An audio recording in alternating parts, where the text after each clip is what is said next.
On the road to Ambala.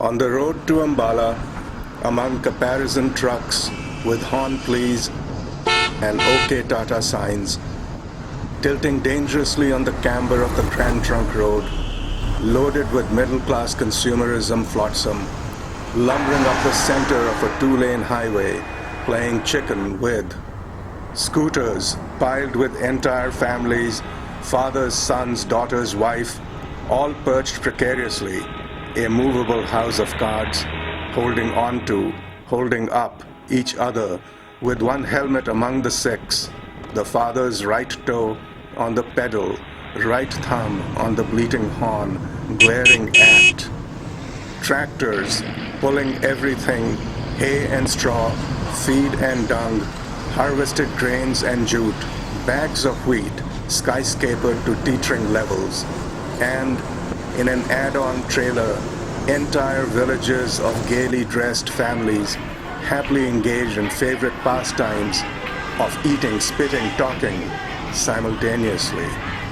All of them staring at rickshaws laden with sacks of flour, boxes of Britannia biscuits, crates of soaps and powders and hair oils and shampoos, the faces of the drivers coursing sweat, their calf muscles bulging, veins on necks pulsing, their mind's eye fixed on the dhaba food stall just a few kilometers more, and nervously pleading for way with zippy new look-at-me cars containing outsourcing agents, playing hip-hop Bollywood, dreaming of item girls' curves, listening to droning parents, to admonishing backstreet drivers, to yelling, screaming, nauseous kids who want food and are placated by their servants perched in the hatch among scruffy suitcases and bags and bags and bags of stuff needed for their luxury summer getaway in Shimla. 7 people, 1 room, 5 nights, approaching it at zooming speeds of 5 kilometers per hour. Because on the road to Ambala, this river of humanity comes to a screeching halt at the rump of nonchalantly sauntering, cud-chewing cows who are casually saying, "How do you move?" to a fine-looking bull with the hump and the horns and the gorgeous, fly-swatting, swishing tail.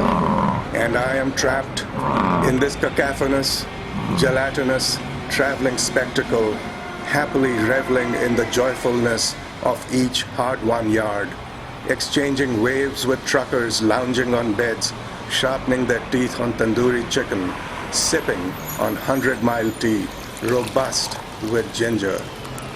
Ah, the joyousness of it. But beyond the marching stands of eucalyptus bordering the road, beyond the drainage ditches, on the fields of yellow-flowered green mustard, I see phantoms of warriors refighting battles lost, the sibling myths of the Mahabharata. I see chariots and lyres and avatars.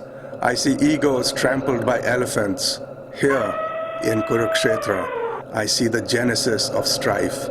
I see precious land over which plundering Ghazni and Gori raided temples and palaces, on which mothers and sisters were raped, on which valiant sons and cunning courtiers died.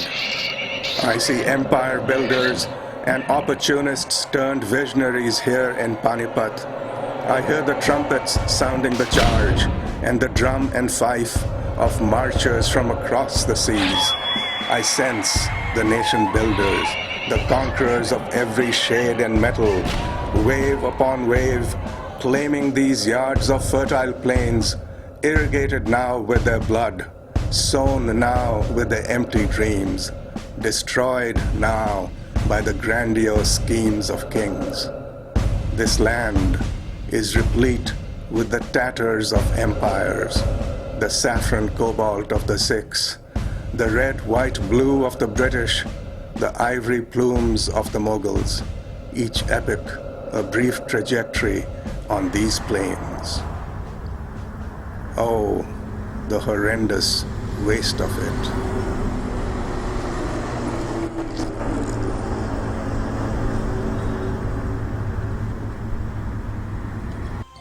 And here too walked the Buddha on his way to Taxila.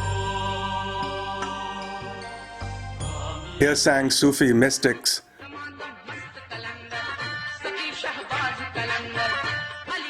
There the Sikh gurus preached truth.